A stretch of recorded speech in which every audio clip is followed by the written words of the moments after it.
Nós estamos dando início a mais um encontro fraterno de estudos avançados do Espiritismo aqui no Instituto de Cultura Espírita do Brasil, o ICEB, o sonho de Deolindo Amorim, que consubstanciou um projeto do plano espiritual, que nós estamos aqui com muita honra e no esforço sincero para darmos continuidade a essa obra.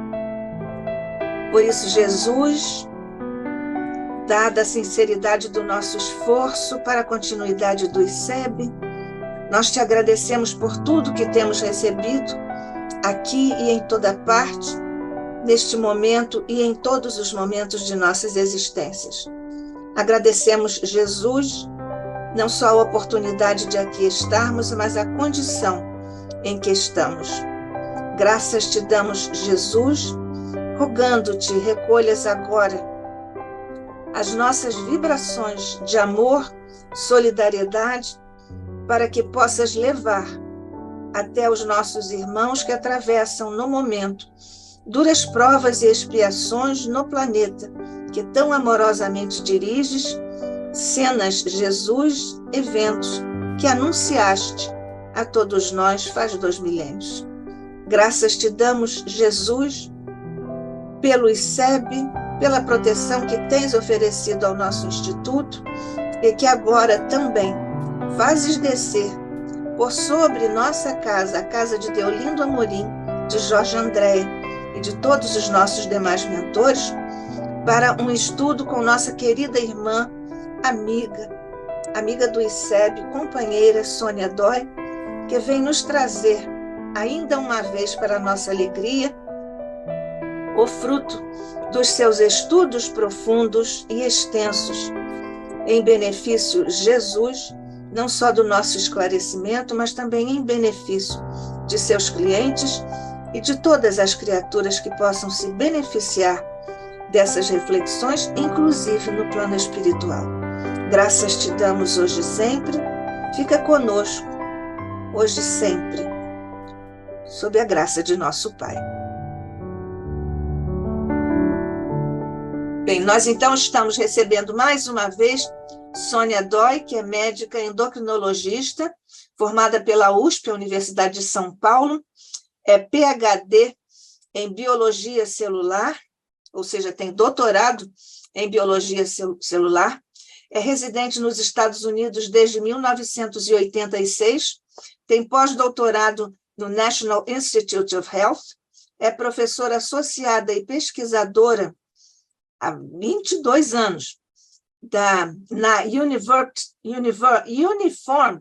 já ia dizer tudo junto, Uniformed Services University, revisora clínica no Food and Drug Administration e atualmente aposentada na vida profissional, é presidente nas seguintes organizações: Allan Kardec Spiritist Society of Maryland, United States Spiritist Medical Association, International Spiritist Medical Association.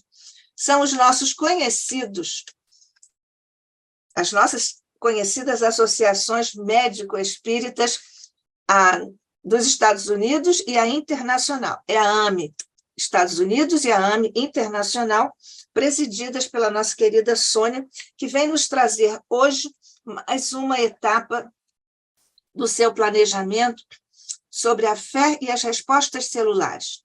Já vimos os mecanismos de interação psíquica, corpo físico, ciência, sistema psico-neuro-endoimunológico, espiritismo, espírito, perispírito e corpo físico. Ela hoje vai nos falar sobre estes 2 últimos tópicos. Sônia, muito obrigada outra vez, o ICEB agradece, somos todos ouvidos. Querida Nádia, muito obrigada, e meu bom dia e o meu agradecimento ao ICEB e a todos que estão aí nos acompanhando nesses estudos.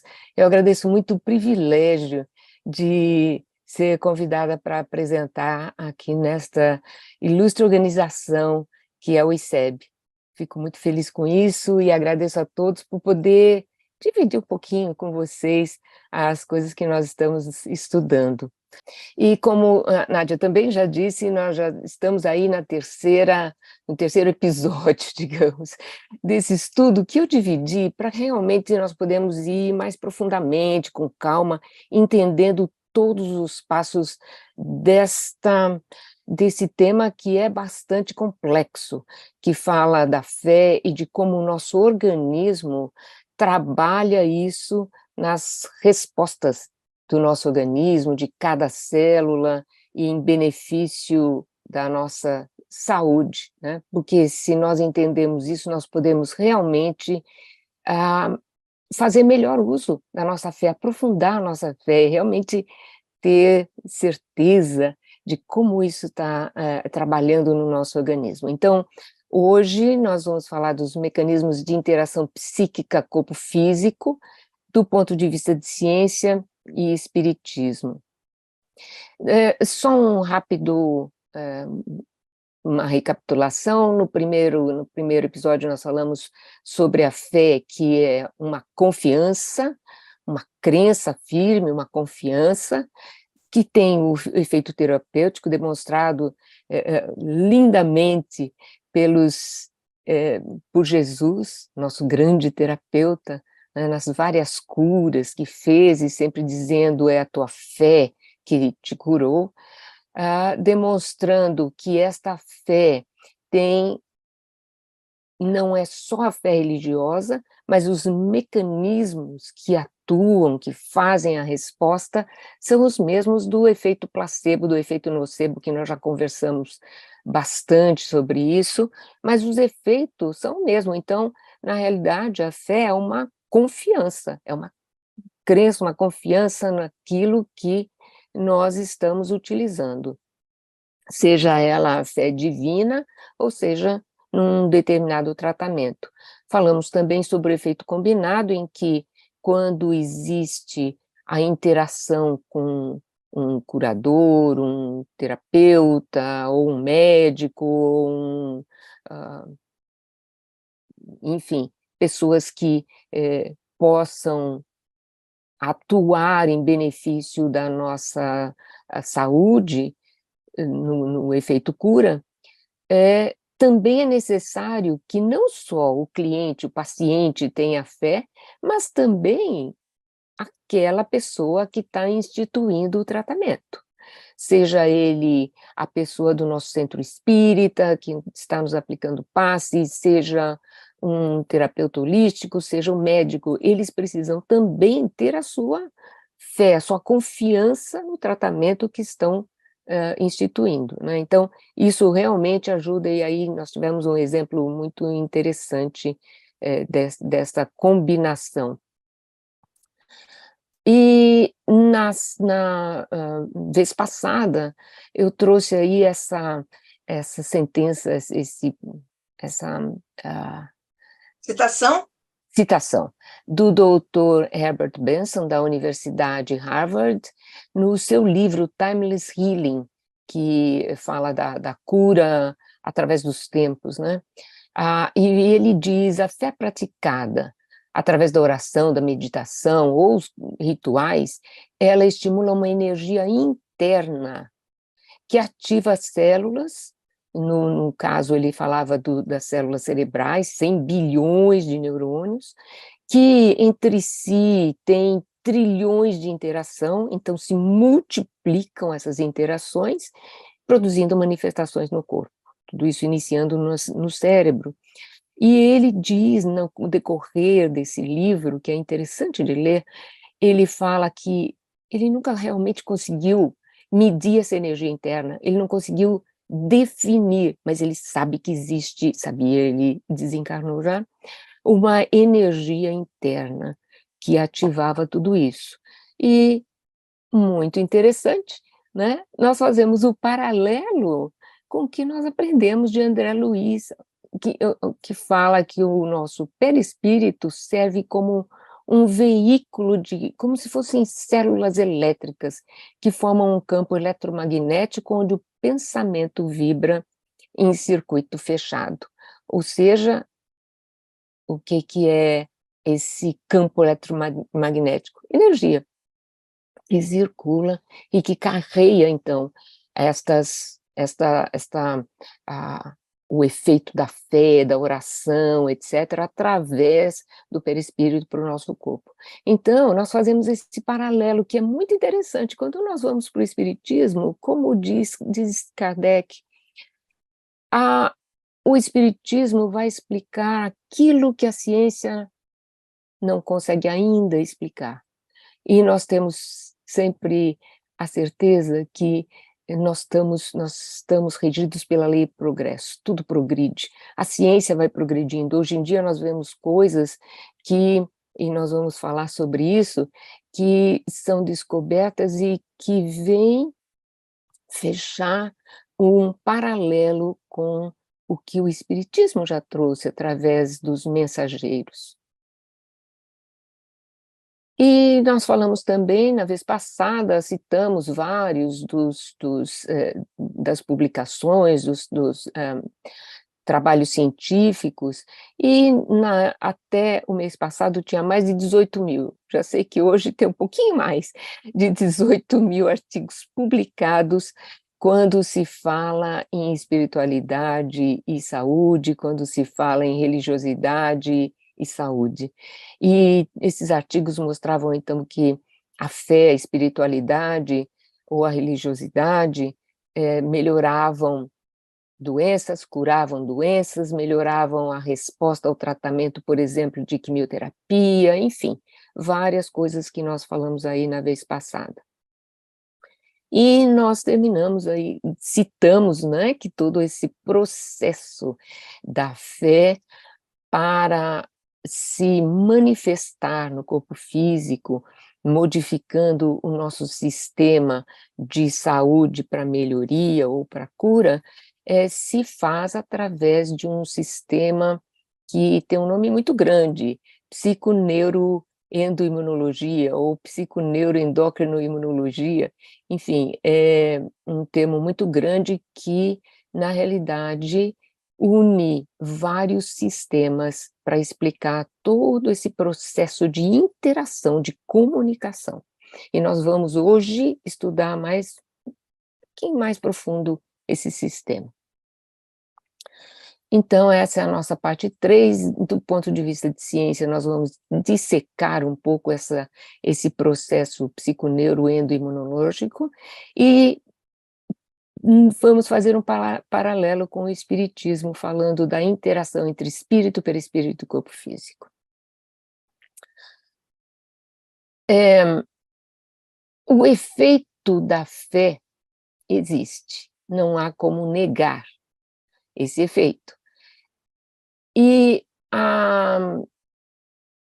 isso está demonstrado aí através de vários e vários estudos, publicações, como eu já disse.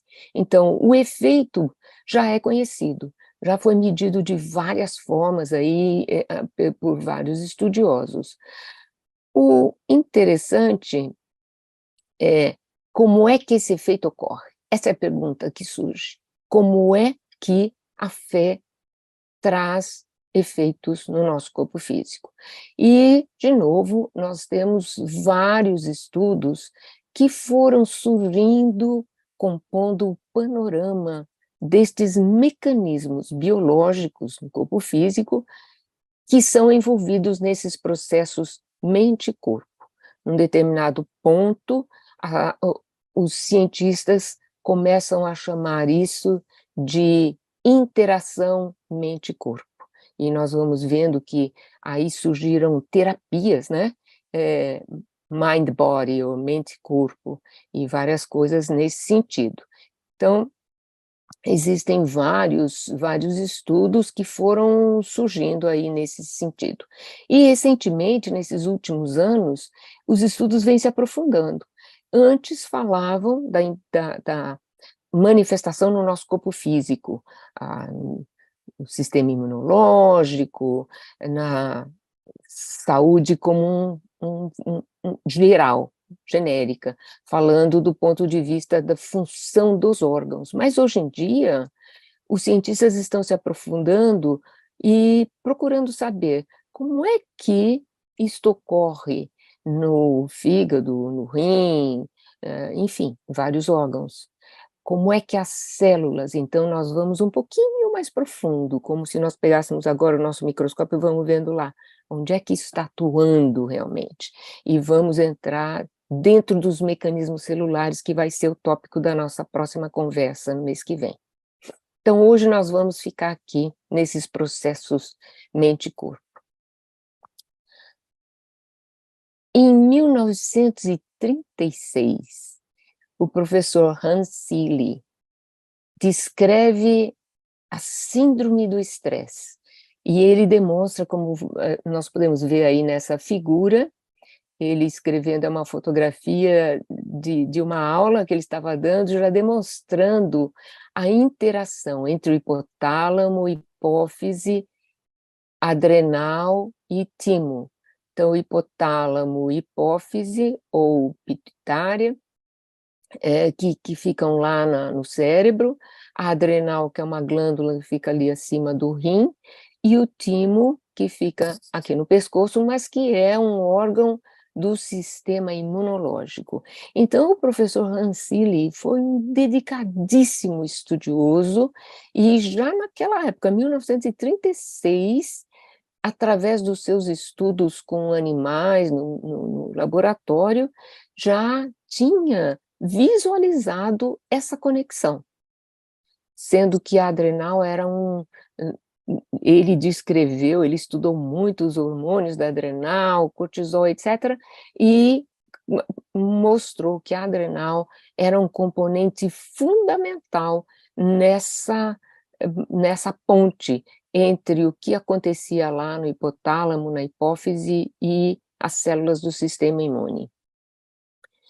Em 1975, vejam, 40 anos depois, os médicos doutores Robert Adler e Cohen demonstraram que fatores psíquicos podiam influenciar o sistema imune. Então, eles estão vendo as duas pontas aí, dando origem, em 1981, 5, 6 anos depois, ao termo que eles mesmos criaram, psiconeuroimunologia.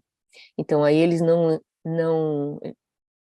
incluíram o endo, mas quando nós vamos ler os trabalhos deles, eles estão fazendo essa ponte através, novamente, do hormônio cortisol, que é da glândula adrenal e que faz parte do sistema endócrino.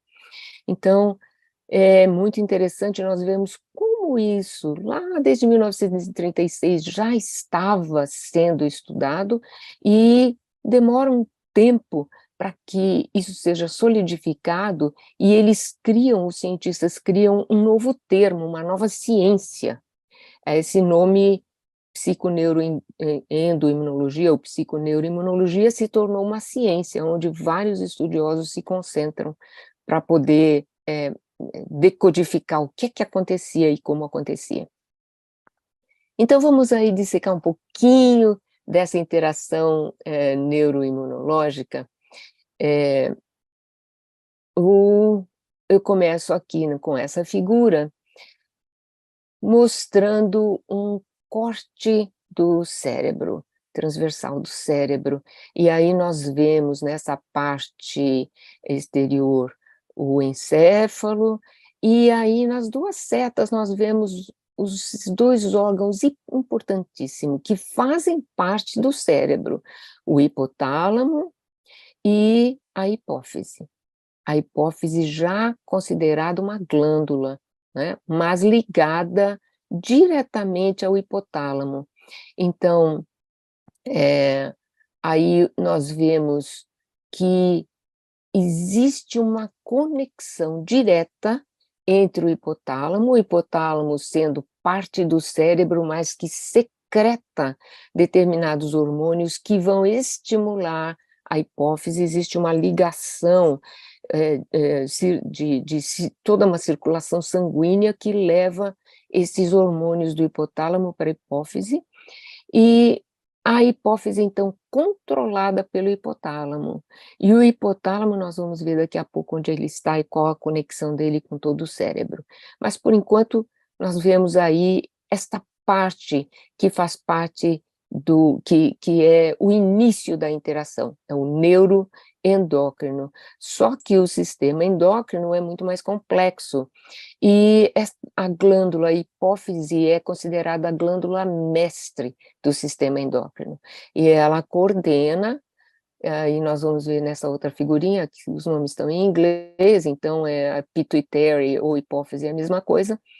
A glândula hipófise coordena, através dos seus hormônios, várias das nossas glândulas, aí demonstrado tireoide, pâncreas, adrenal, ovário nas mulheres, testículo nos homens, e mais outras coisas que não estão mostradas nessa figura, o hormônio de crescimento, prolactina, etc. Tem vários hormônios, mas o que interessa para nós, aqui nesse sistema neuroendócrino, é, como eu já disse, a glândula adrenal, que produz, entre vários hormônios, um hormônio chamado cortisol, também conhecido como hormônio do estresse, que é liberado em grande escala quando nós entramos em situação de estresse.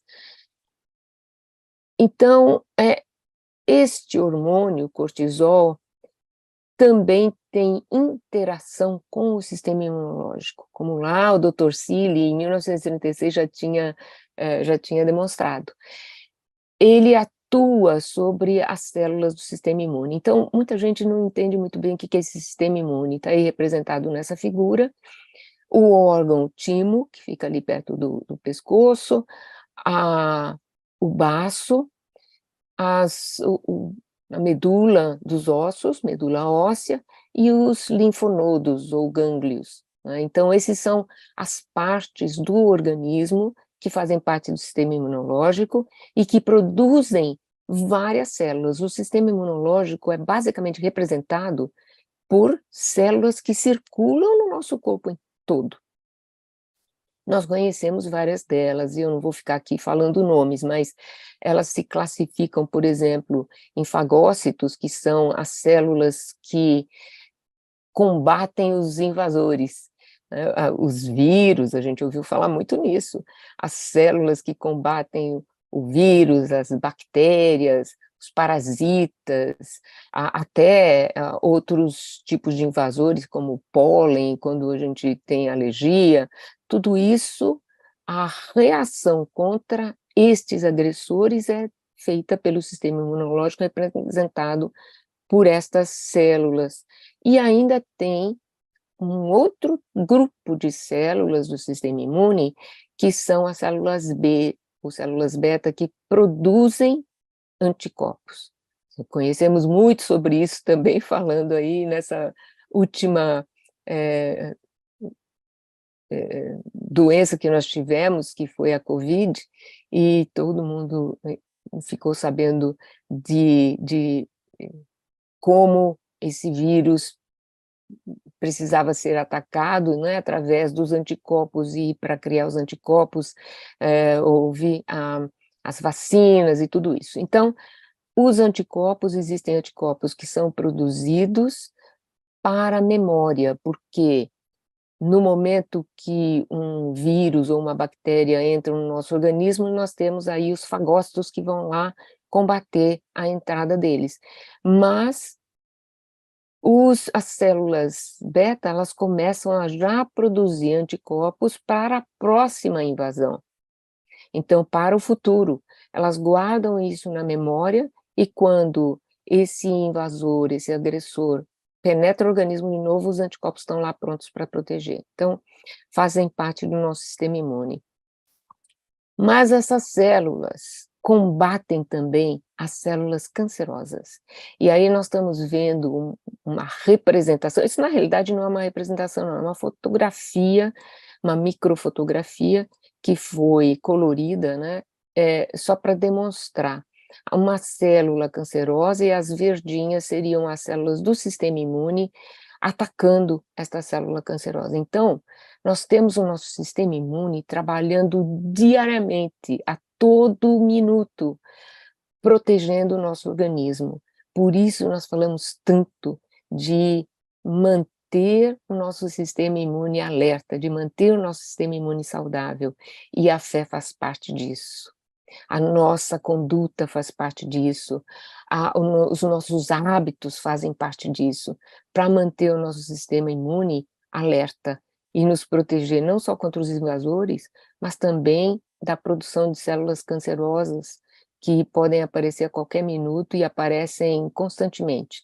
E nosso organismo aí, o tempo todo, trabalhando para nos auxiliar nesse sentido. Então isso é para dar uma visão panorâmica do que seria toda a interligação desse imenso cosmos que é o cérebro, o sistema endócrino, o sistema imune.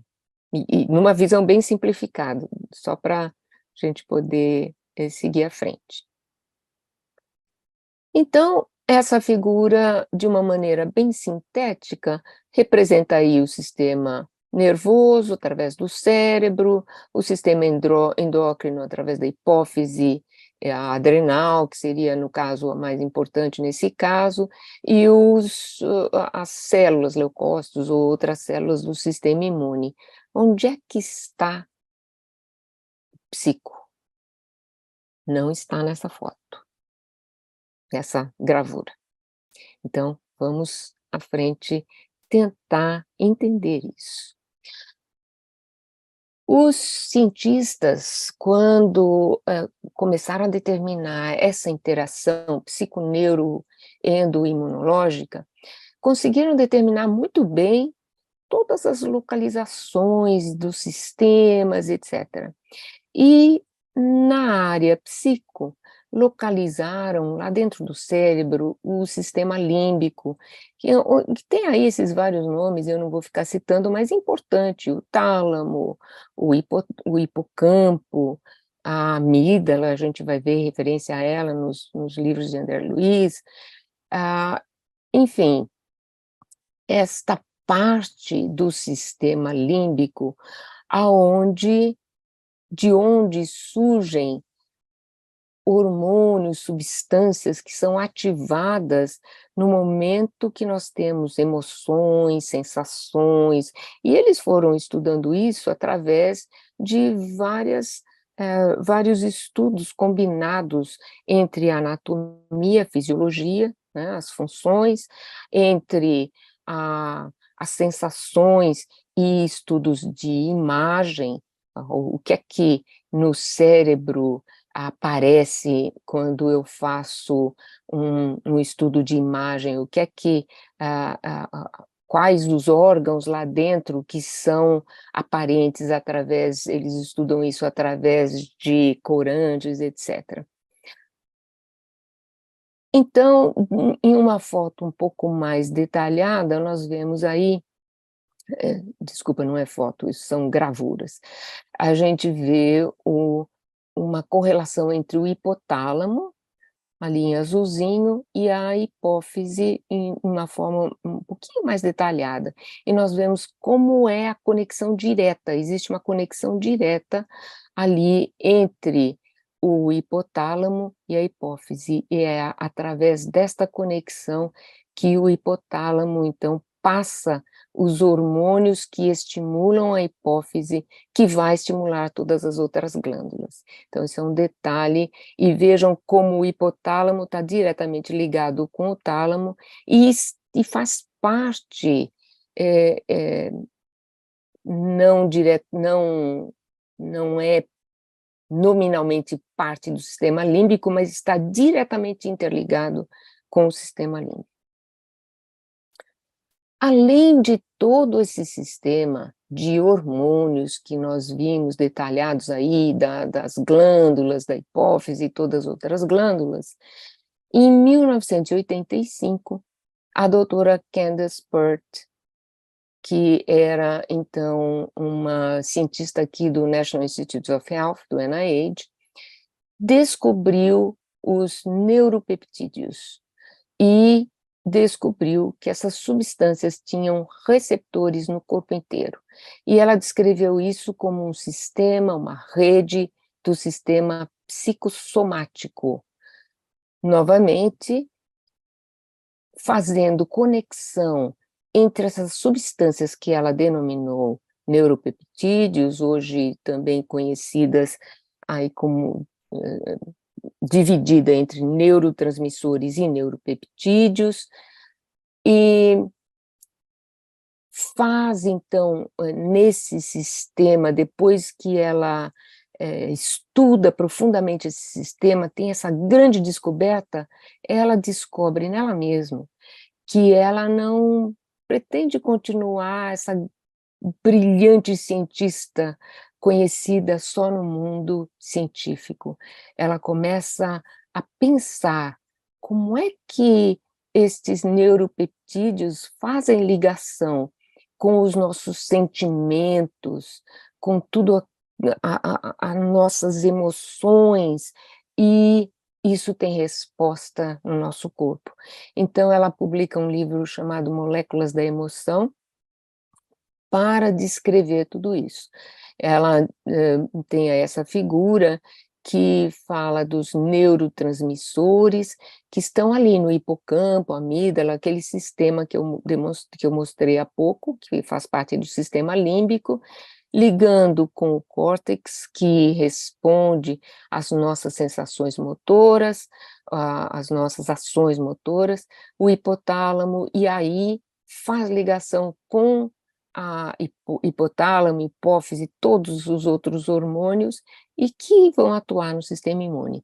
Então, ela amplia essa vasta interação, que antes era conhecida pelos hormônios da hipófise e suas glândulas correlacionadas, mas agora ela amplia isso com esses neuropeptídeos, que são como se fossem pequenas moléculas hormonais que vão atuar no corpo inteiro. A caracterização de um hormônio, de uma substância chamada hormônio ou hormonal, ela se caracteriza por ser uma proteína que é liberada em um lugar e vai atuar no outro. Isso caracteriza um hormônio. E essa atuação em outro lugar se faz através de receptores, que eu vou também trazer um pouco mais na nossa próxima conversa. Além de todo esse sistema, que já se complicou agora com os neuropeptídeos, nós temos mais uma representante que vai interagir, que é a glândula pineal, que é muito conhecida de todos nós espíritas. Então eu trouxe aí esta figura, novamente, que mostra a posição da glândula pineal, também diretamente ligada ali com o tálamo, sistema límbico, e muito perto do hipotálamo e da hipófise. A pineal, vamos falar um pouquinho dela.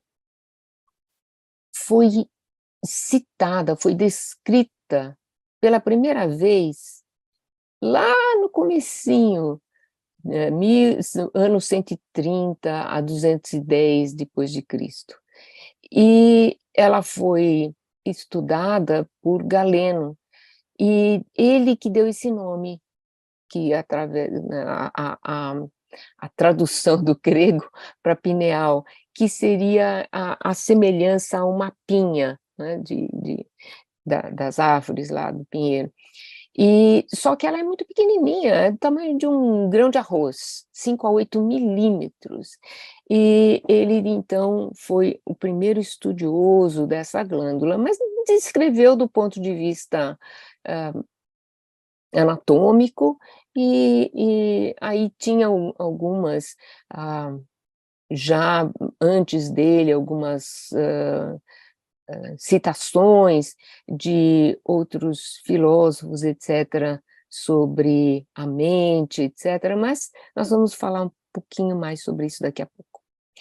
Então, Galeno, passaram-se mais de 1000 anos, em 1958 foi descoberta a melatonina, que é o hormônio produzido pela pineal. E aí, a partir desse momento, a pineal fica conhecida como um um órgão endócrino, cientificamente. Então, até esse ponto, alguns escritores falam da glândula pineal, mas ela não poderia ser chamada glândula antes de se saber que ela produzia alguma coisa, uma substância que funciona como hormônio. Então, só em 1958 foi se descobrir que não só ela produzia uma substância, mas que essa substância funcionava em outros órgãos, e aí, então, a melatonina passa a ser um hormônio e a pineal passa a ser uma glândula. Muito interessante, e nós já vimos isso tantas vezes, né? Os livros espíritas trazem uma informação antes da demonstração científica. Então, nós vemos aí que André Luiz foi um precursor dessa descoberta, porque em 1945, quando Francisco Cândido Xavier escreve esse livro, psicografa o livro com as ideias de André Luiz, no capítulo 2 desse livro, o capítulo tem o nome pineal. E André Luiz fala, e os mentores vão falando, explicando para André Luiz que a glândula pineal é a glândula da vida mental, que segrega energias psíquicas, conservando ascendência em todo o sistema endócrino. Que é essa ascendência? Ela realmente comanda o sistema endócrino de uma certa forma. Então, tudo aquilo que nós vimos, psico, neuro, endoimunologia, o psico vem dessa pineal, porque ela tem predominância sobre o sistema neuroendócrino. Então, os nossos queridos médicos espíritas brasileiros publicaram isso. Num artigo detalham isso, que André Luiz, através desse livro psicografado por Francisco Cândido Xavier, já traz a informação antes de ela realmente ser divulgada do ponto de vista científico, né? 1945 para 1958.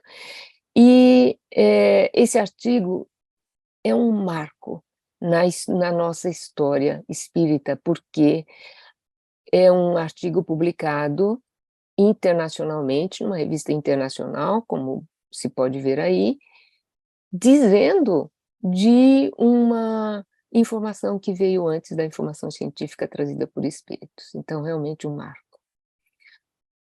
Vamos ver então um pouquinho aí esses dois relatos. Do ponto de vista ciência, através da pesquisa,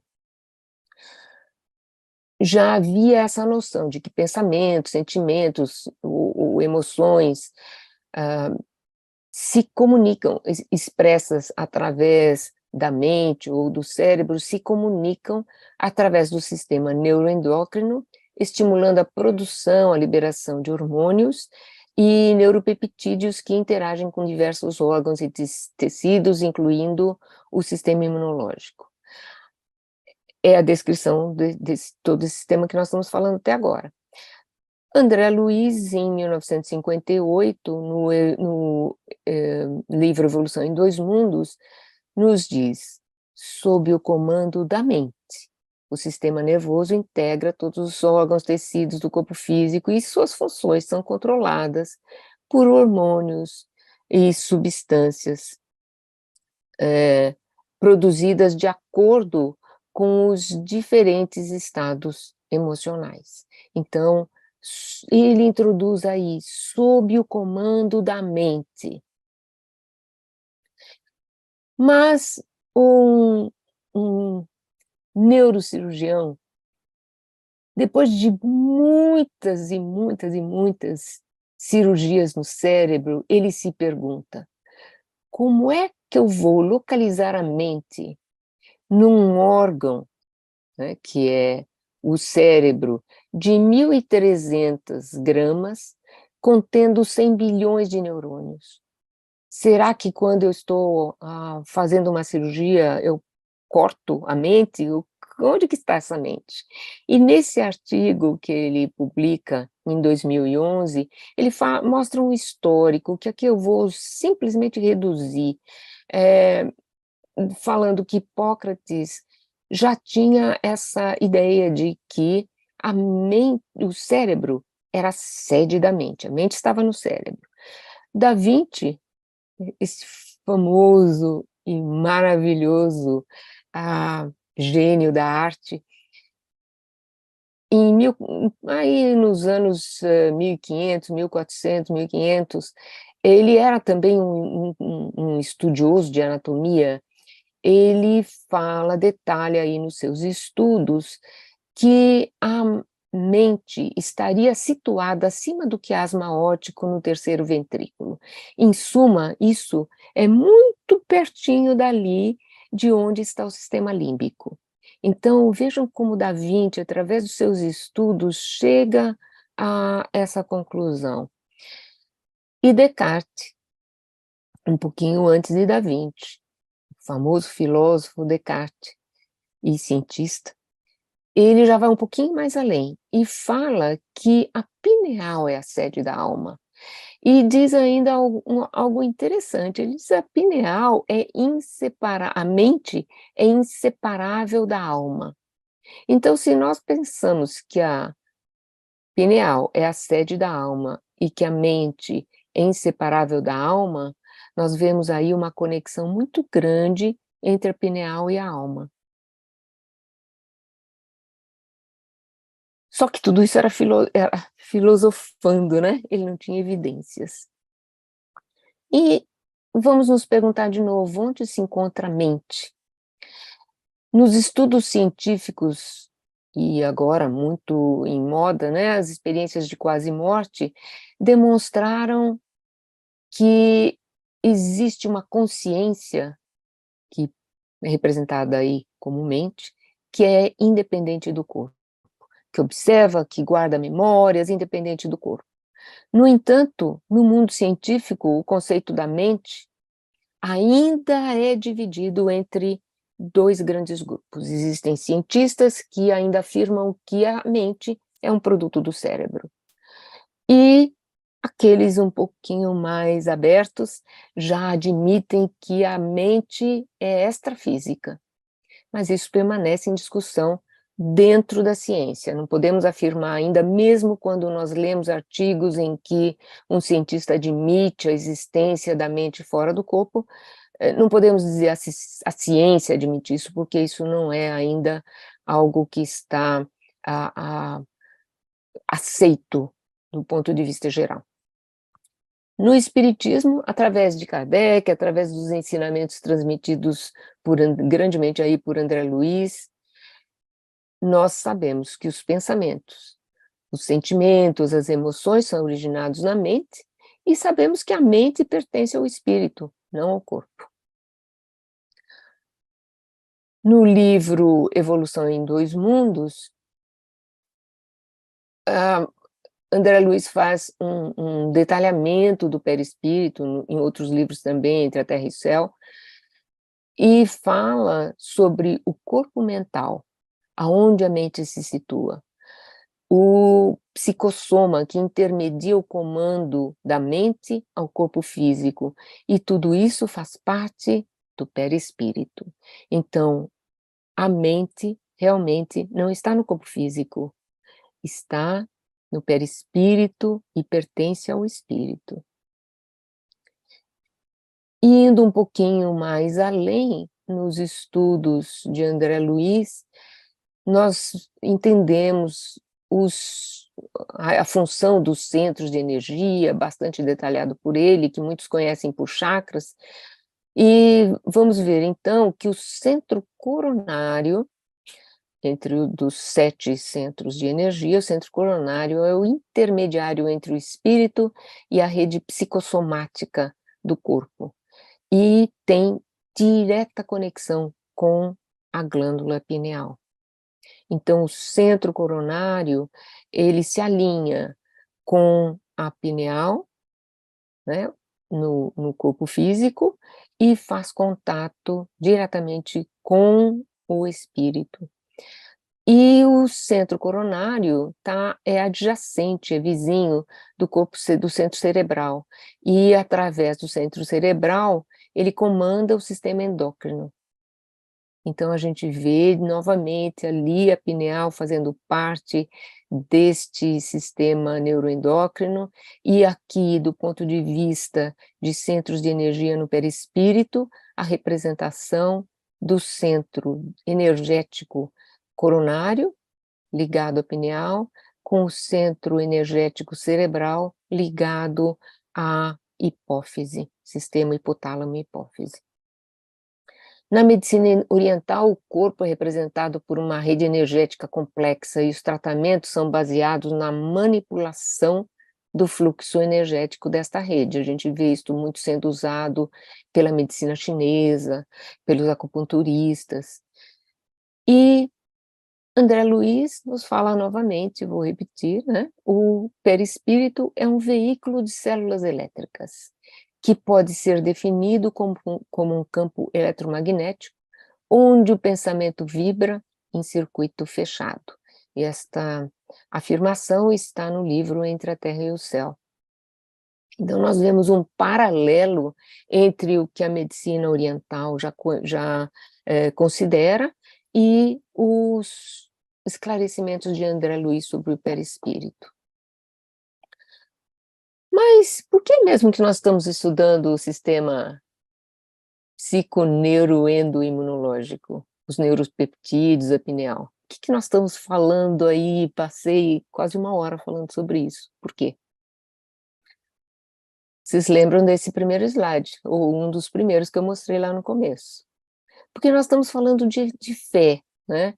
Nós estamos, lá no início falamos, sim, existe o efeito da fé, mas qual é o mecanismo? E o mecanismo é todo esse que nós estamos falando. Então, por isso é que nós estamos falando, detalhando esse sistema, para nós podermos entender como é que a fé vem lá da mente, que através do espiritismo nós entendemos que está no espírito, pertence ao espírito, representada no perispírito, do perispírito passa através da pineal para todo esse sistema, hipotálamo, hipofisário, todas as glândulas até o sistema imunológico e, na realidade, todo o nosso corpo, porque nós vemos que o perispírito se comunica com todas as células do nosso corpo. E aí eu trouxe essa figura, por quê? Porque nós já falamos lá no início sobre efeito placebo e nocebo, lembram? E esta figura vem mostrar como o mecanismo do sistema do efeito placebo funciona.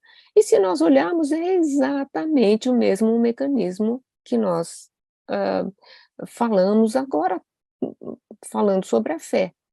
Mas o efeito placebo também é uma questão de fé, é uma questão de confiança.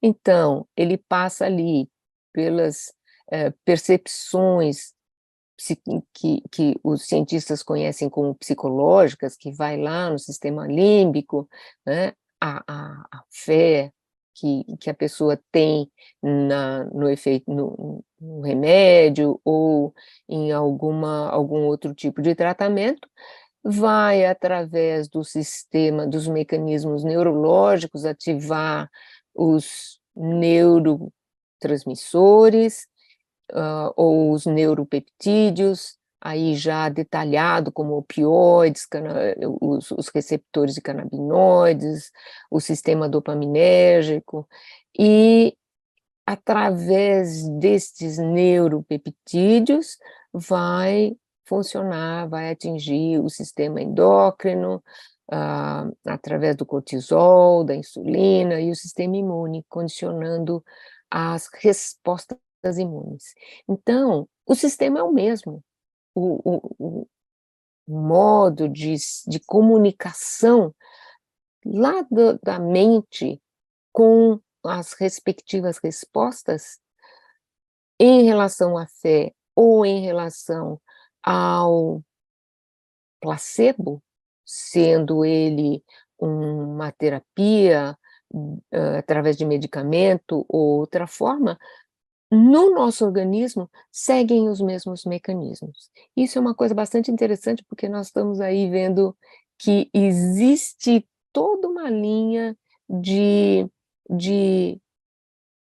assimilação do nosso organismo do que está se passando lá nos nossos pensamentos, na nossa mente. Agora surge uma outra pergunta. Nós já sabemos que, se nós unirmos o espiritismo à ciência, nós já sabemos que estas manifestações emocionais, essas manifestações da fé, da crença, estão na nossa mente. Nós já sabemos que elas se comunicam com todo esse sistema, levando as manifestações ao cérebro, ao sistema endócrino, ao sistema imunológico, a todos os nossos órgãos. Mas existe uma pergunta: como é que as manifestações da mente se transmitem para o cérebro? A ciência, através de medidas aí no sangue, dos hormônios no sangue, através de imagens cerebrais, conseguem detalhar os efeitos da fé, da crença, do efeito placebo. Mas ainda está indefinido na literatura qual é o processo de transmissão da mente para o cérebro. Porque existe um dilema da interação mente-corpo dentro da ciência. Como é que a mente, uma manifestação na dimensão não física, interagem com o cérebro que está na dimensão física? Surge aí um dilema, né? Porque quando está tudo no corpo, nós conseguimos ver aí todo o sistema PNI funcionando.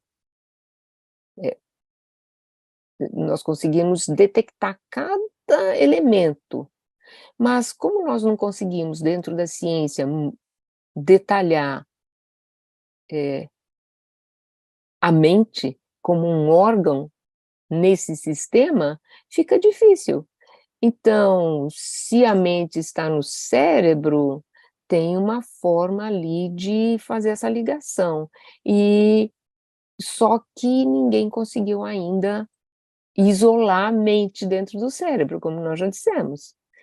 Se a mente, para os que admitem que a mente está fora do corpo físico, é um sistema extrafísico, como é que ela se comunica?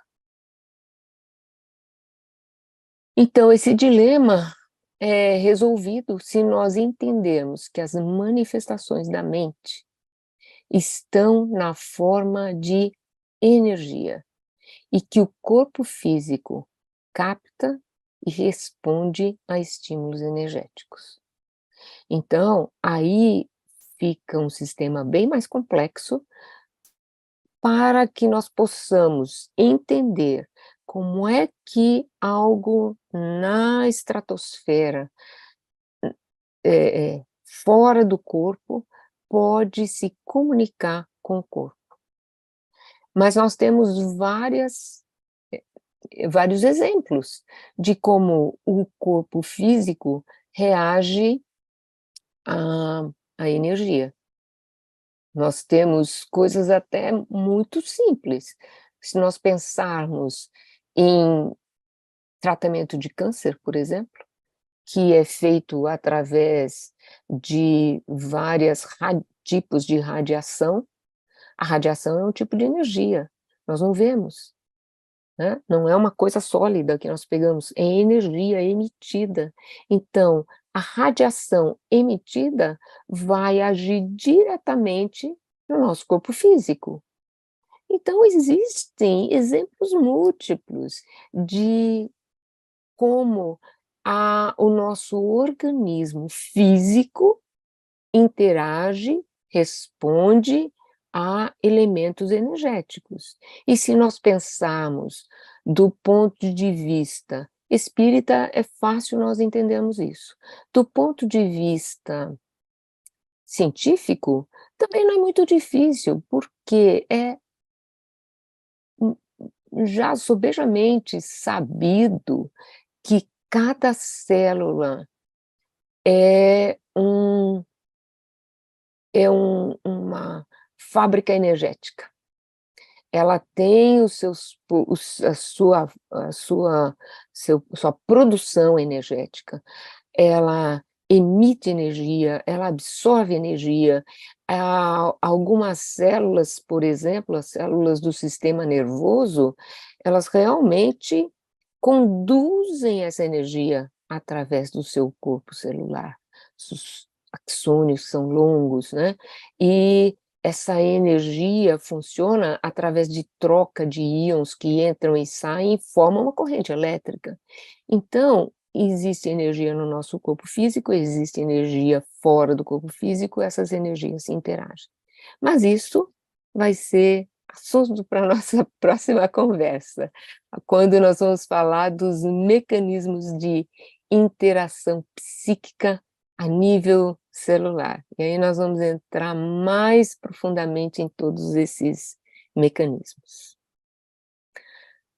Muito obrigada, eu encerro essa apresentação de hoje, estou aí aberta para eventuais perguntas que eu possa responder. Obrigada, Sônia Dói, pela magnífica, didática, clara exposição sobre um assunto tão complexo, tão especializado e que nos traz um entendimento mais aprofundado e também porque você nos traz ilustrações preciosas exatamente do que você está aplicando ou dizendo, explicando teoricamente.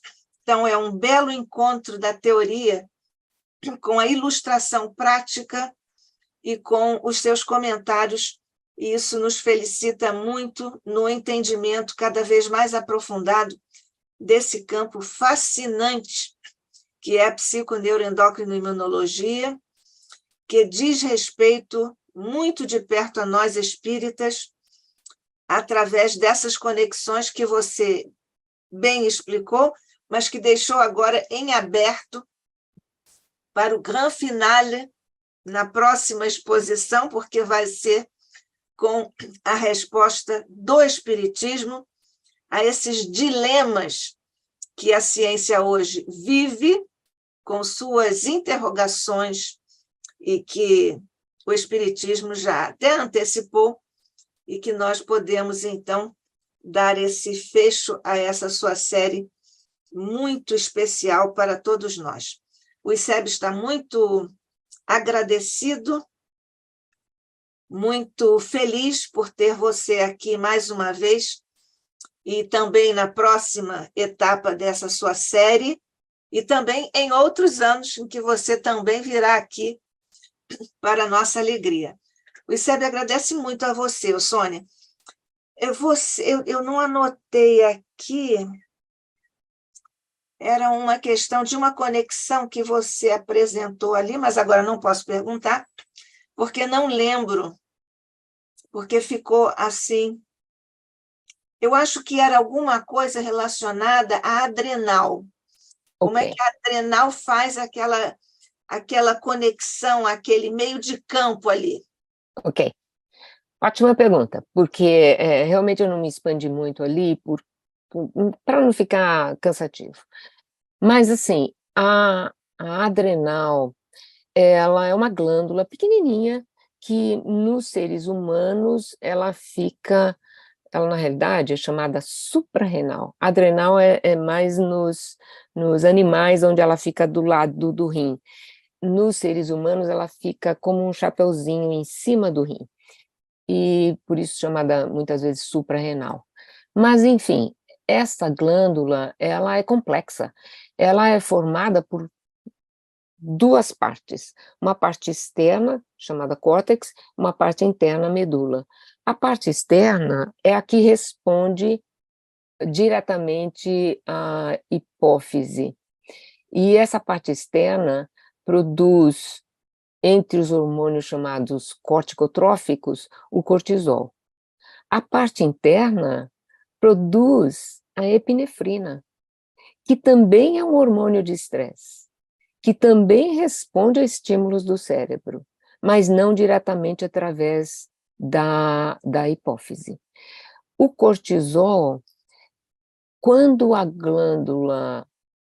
Quando nós entramos em situação de estresse, qualquer situação de estresse, seja um acidente, seja porque eu tenho que apresentar alguma coisa amanhã e estou aqui estudando, feito uma louca, enfim, qualquer situação de estresse ativa o nosso sistema hipotalâmico, hipofisário, que estimula a produção de cortisol através da adrenal, e esse cortisol vai estimular e vai fazer uma espécie de adaptação para que todas as nossas células estejam de acordo com as nossas necessidades. No estresse, nós utilizamos muitos recursos energéticos, e o cortisol atua ali para poder, aumenta a nossa glicose, enfim.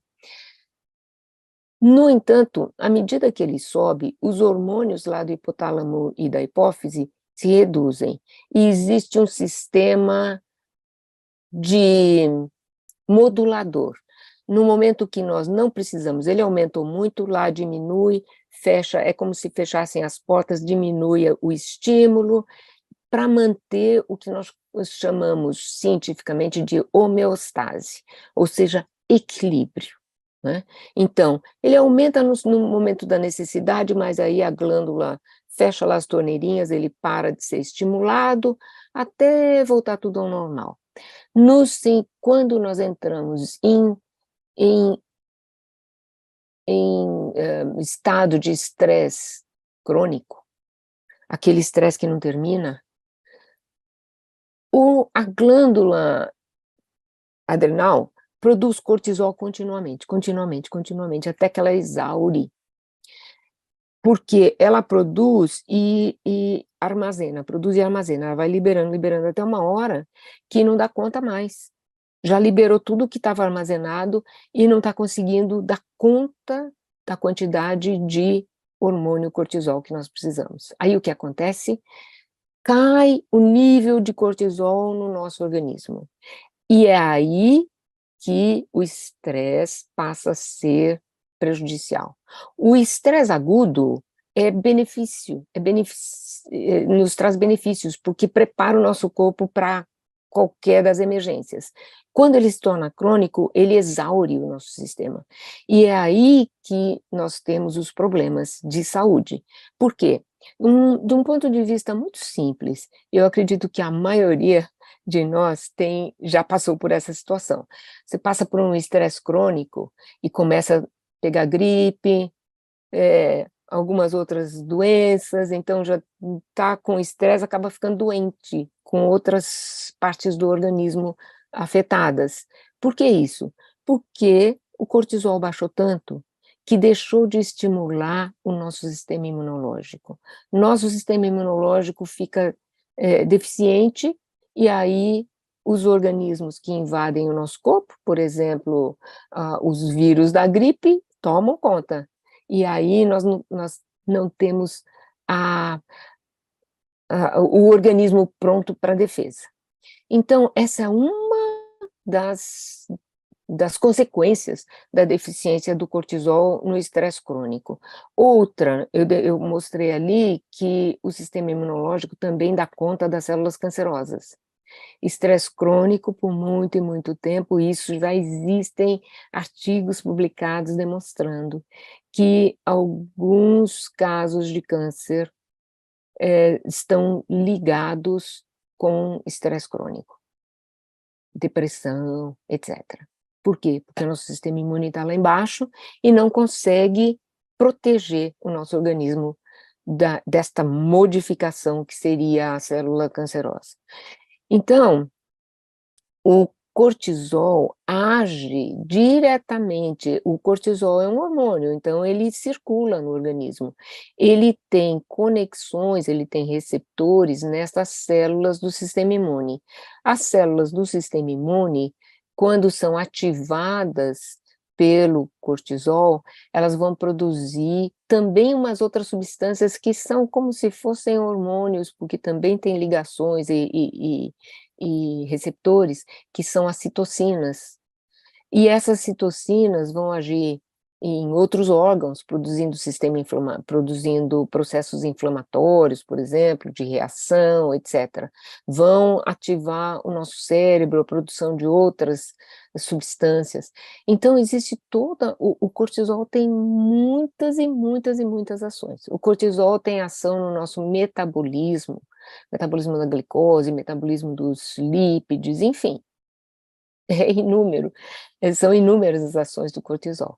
Então, é nesse sentido que o cortisol é o elemento-chave do sistema neuroendócrino imunológico.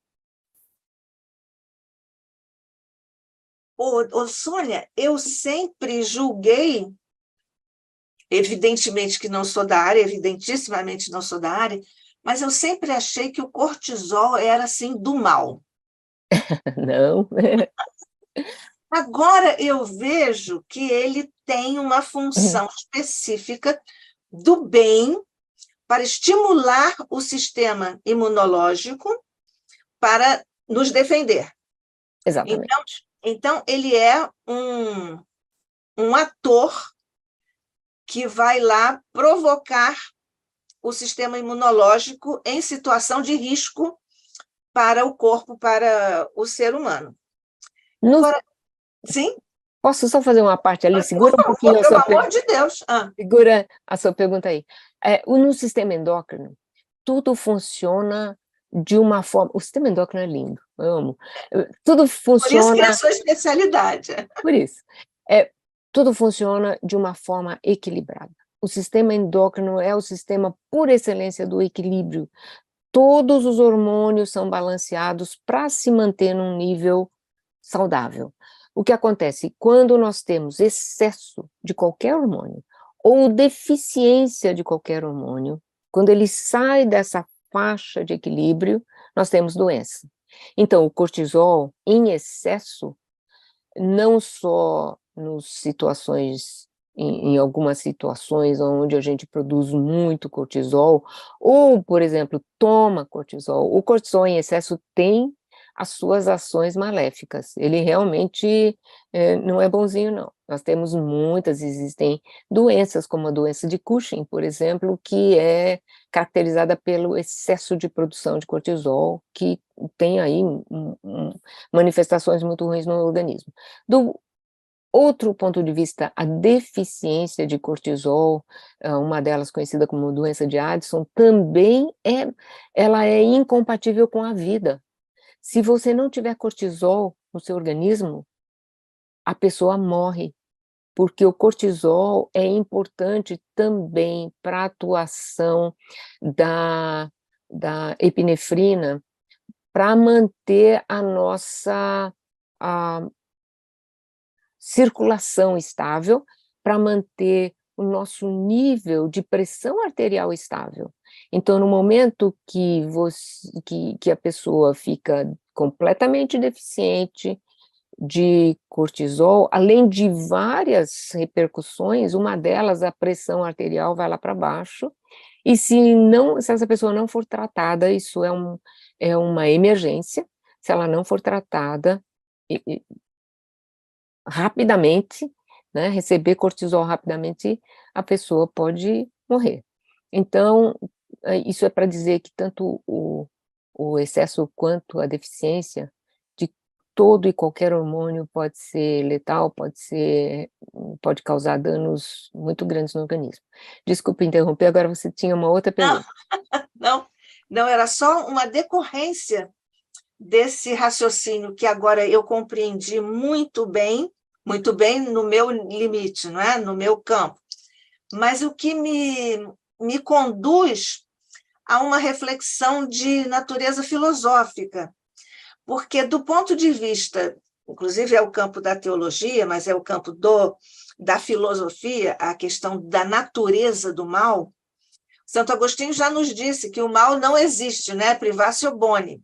Isso. Mas que, filosoficamente, nós sabemos que o mal, porque não tem sua existência ontológica, sua existência como ser, ele acaba trazendo na sua intimidade o germe da sua própria destruição. E isso que ocorre, agora que você me explicou, nos explicou a todos, esse mecanismo tão sutil, delicado, mas profundo e muito eficaz da relação do cortisol com o sistema imunológico de um modo geral, me parece que é no plano da chamada realidade objetiva, é uma aplicação desse princípio filosófico de que o mal traz no seu germe a sua própria destruição, quando você fala do cortisol. Sim, mas aí nós vamos falar de hormônios, de neuropeptídeos. Por quê? Quando nós temos o nosso pensamento no mal, em hábitos ruins ou sentimentos negativos, sentimentos de raiva, sentimentos de ódio, sentimentos de vingança, enfim, o que isso está fazendo? Produzindo no nosso cérebro, lá naqueles neuropeptídeos do sistema límbico, produzindo as substâncias relativas a isso. Sim. Alguns sentimentos produzem hormônios bons. Por exemplo, quando você está feliz, etc., produz bastante serotonina, bastante endorfina, e aí vários outros hormônios que nos deixam felizes, leves, etc. Quando nós estamos com pensamentos negativos, nós diminuímos todos esses hormônios e podemos produzir hormônios, neuropeptídeos, que podem nos danificar. E aí, existe também, eu não acredito que isso tenha alguma vez sido medido, né, os níveis de cortisol em situações de raiva,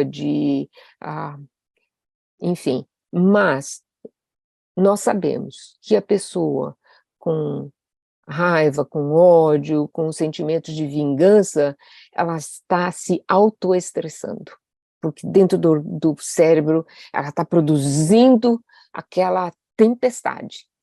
E aí nesse caso o cortisol realmente vai aumentar.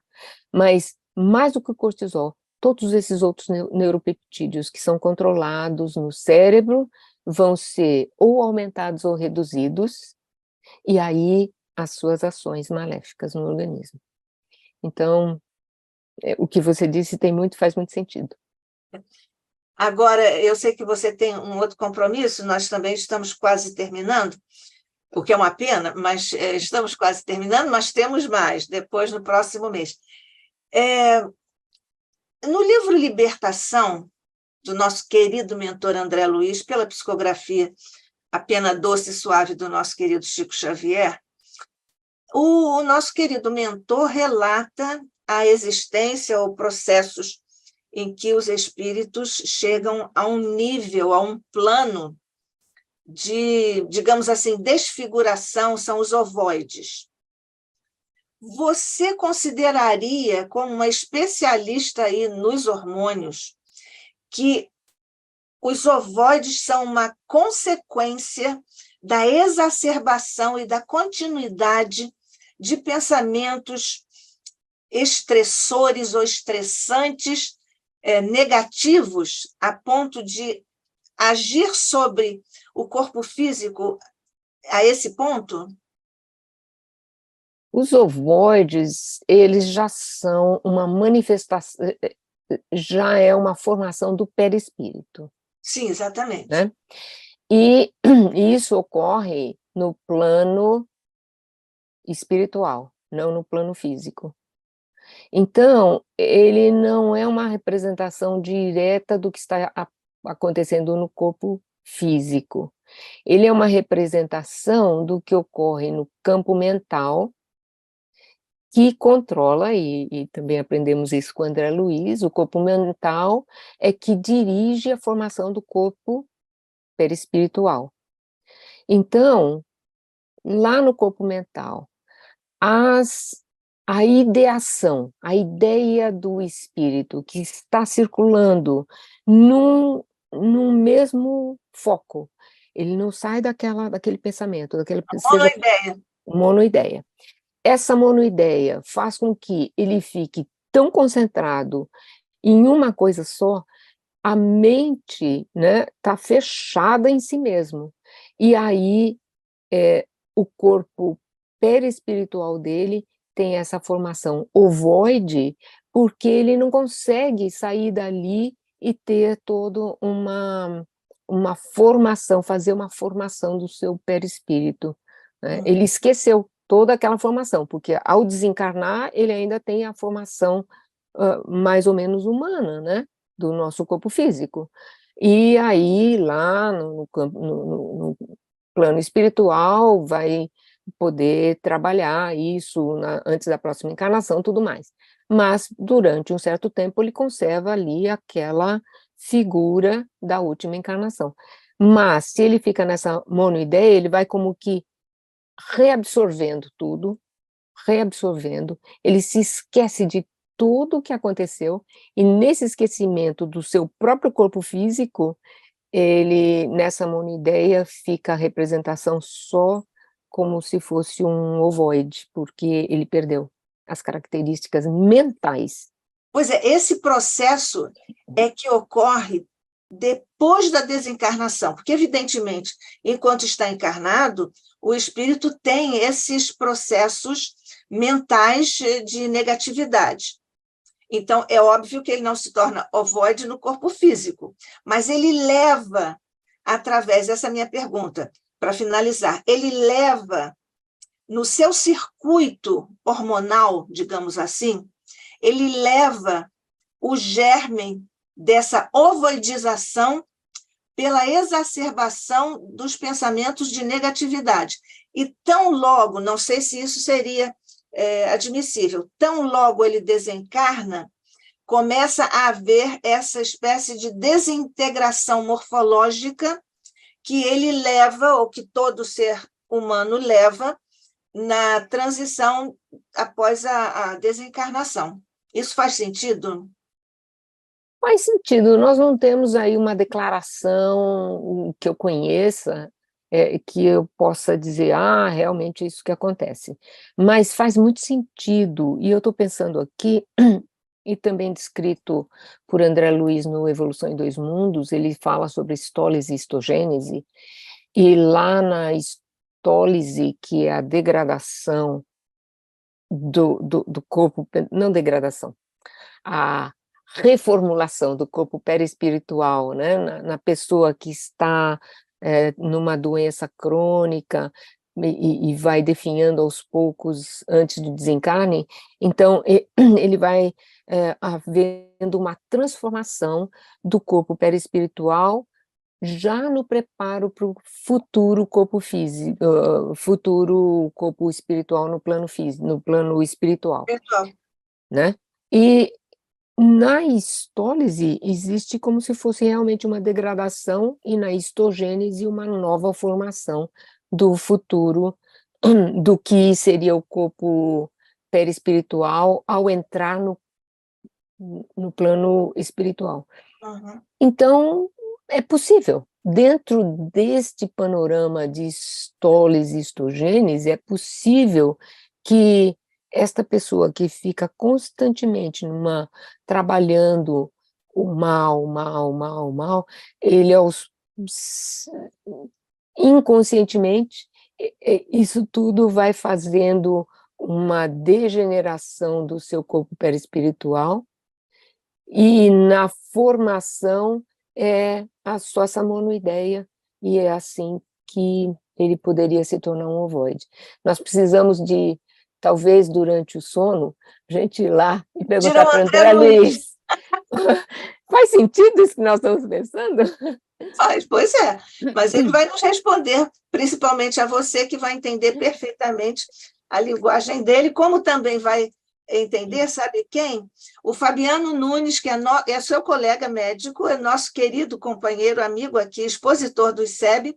Ele está nos cumprimentando, a você também, Sônia, claro. Bom dia, saudações cordiais para toda a família ICEB, da qual o Fabiano pertence muito diretamente como membro do ICEB, e você também, que agora também já participa diretamente como membro do ICEB, e nós agradecemos não só ao querido Fabiano, mas a todos os que estiveram conosco, foram vários que estiveram conosco no YouTube, lembrando que daqui a alguns diazinhos o nosso técnico Carlos Nascimento vai postar, vai subir o nosso vídeo de hoje com Sônia Dói, falando sobre essas questões profundas.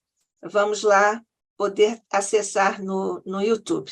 Sônia Dói, mais uma vez, o ICEB está muito feliz, orgulhoso de ter você aqui mais uma vez, esperando já a próxima etapa, nossa próxima atração com fé e respostas celulares. Obrigada a você pela sua coerência de estudo, pela sua figura de seriedade como cientista, e nós estamos, portanto, muito agradecidos a você. Muito obrigada mais uma vez. Fabiano, prazer em conhecê-lo mesmo através só do vídeo. Espero que um dia a gente possa se conhecer pessoalmente. Muito obrigada a todos, um grande prazer estar aqui com vocês, um privilégio. Muito obrigada, Isso. Nádia, querida. Você pode ficar só um minutinho que nós vamos agradecer agora juntos ao teu coração, mestre querido, Jesus amado. Ao teu coração, Maria, querida mãe, por legado neotestamentário. Aos nossos anjos da guarda, que sempre estão conosco. Aos nossos amigos espirituais, que nunca nos faltam em teu nome, mestre. Aos mentores do ICEB e de todos os nossos irmãos e instituições aqui representadas. Nós vos agradecemos profundamente por estes delicados e profundos momentos de estudo, seguindo, mestre querido, a máxima que nos trouxe o nosso amado codificador Allan Kardec. Espíritas, amai-vos. Espíritas, instruí-vos. Que a tua paz, Jesus, que o manto de Maria possam agora beneficiar a nossa querida Sônia Dói, e por outros tantos motivos, Jesus, possam esses fluidos benéficos agora dirigir-se até as zonas conflagradas do nosso planeta, que tu diriges tão amorosamente, Jesus, para que possamos, por intermédio desta prece singela, oferecer a nossa solidariedade, as nossas vibrações profundas em benefício dos nossos irmãos. Que a tua paz, mestre, o teu manto, Maria, as vossas vibrações, anjos da guarda de todos, amigos espirituais de todos, possam agora atuar em benefício das luzes que haverão de reacender em todos os recantos do planeta. Que assim seja, mestre amado, hoje e sempre, sob o olhar de nosso Pai. Assim seja.